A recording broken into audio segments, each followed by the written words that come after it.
Happy Monday, Greenlee Primary School. Today I'm going to read one of my most favorite stories ever, and that is The Library Lion. Our author is Michelle Hudson, and our illustrator is Kevin Hawkes. The Library Lion. One day, a lion came to the library. He walked right past the circulation desk and up into the stacks. If you don't know what the stacks are the books. Mr. McBee ran down the hall to the head librarian's office. "Miss Merriweather," he called. "No running," said Miss Merriweather without looking up. "But there's a lion," said Mr. McBee, "in the library." "Is he breaking any rules?" asked Miss Merriweather. She was very particular about rule breaking. "Well, no," said Mr. McBee, "not really." "Then leave him be." What would you guys do if a lion really came into Greenlee's library? The lion wandered all around the library. He sniffed the card catalog. We don't have those anymore. We use the computer to check books in and out. He rubbed his head against the new book collection, and then he padded over to the story corner and went to sleep. No one was sure what to do. There weren't any rules about lions in the library. Soon it was time for story hour. There weren't any rules about lions at story hour either. The story lady seemed a little nervous, but she read out the first book's title in a good, clear voice. The lion looked up. The story lady kept reading. The lion stayed for the next story, and the story after that. He waited for another story, but the children began to walk away. "Story hour is over," a little girl told him. "It's time to go." The lion looked at the children, he looked at the story later, and he looked at the closed books, and then he roared a very loud roar.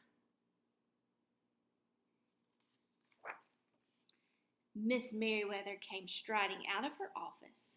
"Who is making that noise?" she demanded. "It's the lion," said Mr. McBee. Miss Merriweather marched over to the lion. "If you cannot be quiet, you will have to leave," she said in a stern voice. "Those are the rules." The lion kept roaring. He sounded sad. The little girl tugged on Miss Merriweather's dress. "If he promises to be quiet, can he come back for story hour tomorrow?" she asked. The lion stopped roaring. He looked at Miss Merriweather. Miss Merriweather looked back. Then she said yes. A nice, quiet lion would certainly be allowed to come back for story hour tomorrow. "Hooray!" said the children. The next day, the lion came back. "You are early," said Miss Merriweather. "Story hour is not until 3 o'clock." The lion did not budge.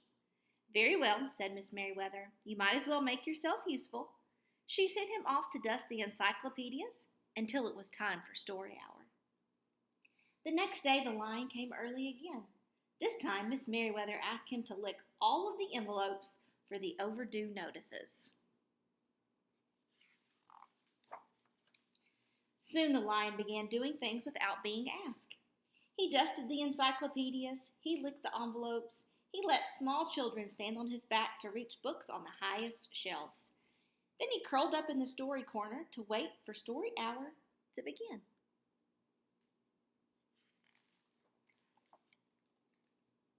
At first, the people in the library were nervous about the lion, but soon they got used to having him around. In fact, he seemed very well suited for the library. His big feet were quiet on the library floor. He made a comfy backrest for the children at story hour, and he never roared in the library anymore. "What a helpful lion," people said. They patted his soft head as he walked by. How did he ever get along without him?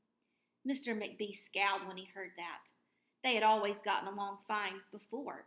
No lions were needed. Lions, he thought, could not understand rules, and they did not belong in the library.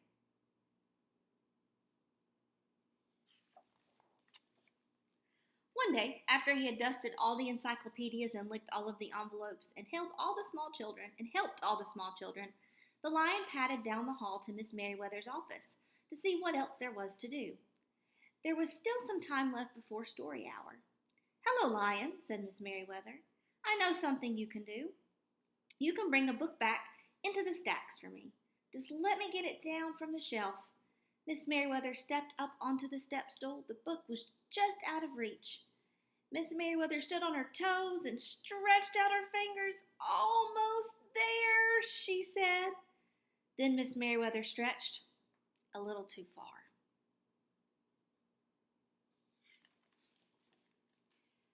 "Ouch," said Miss Merriweather softly. She did not get up. "Mr. McBee," she called after a minute.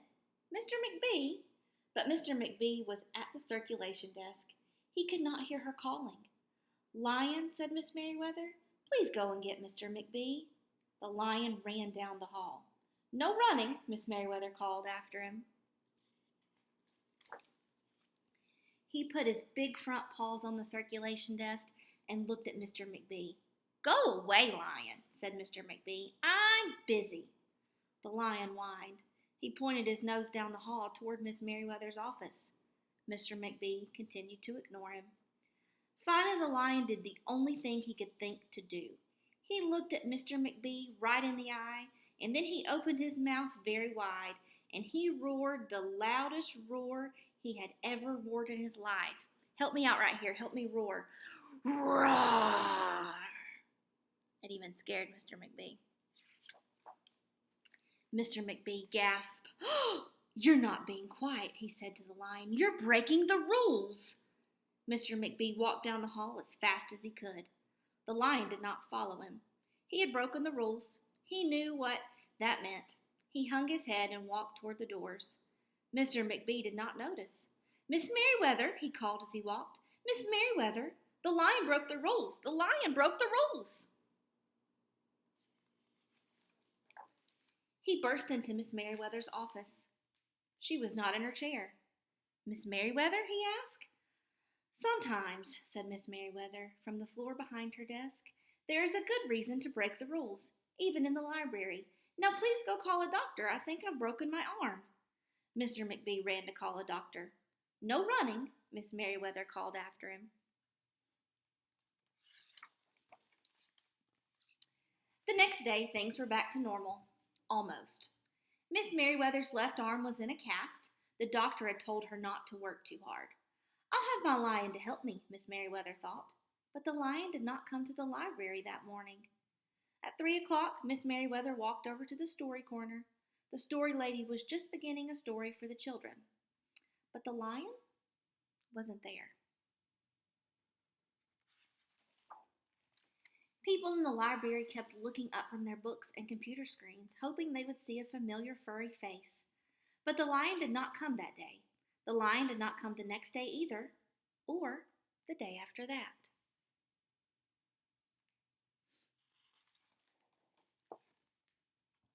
One evening, Mr. McBee stopped by Miss Merriweather's office on his way out. "Can I do anything for you before I go, Miss Merriweather?" he asked her. "No, thank you," said Miss Merriweather. She was looking out the window. Her voice was very quiet, even for the library. Mr. McBee frowned as he walked away.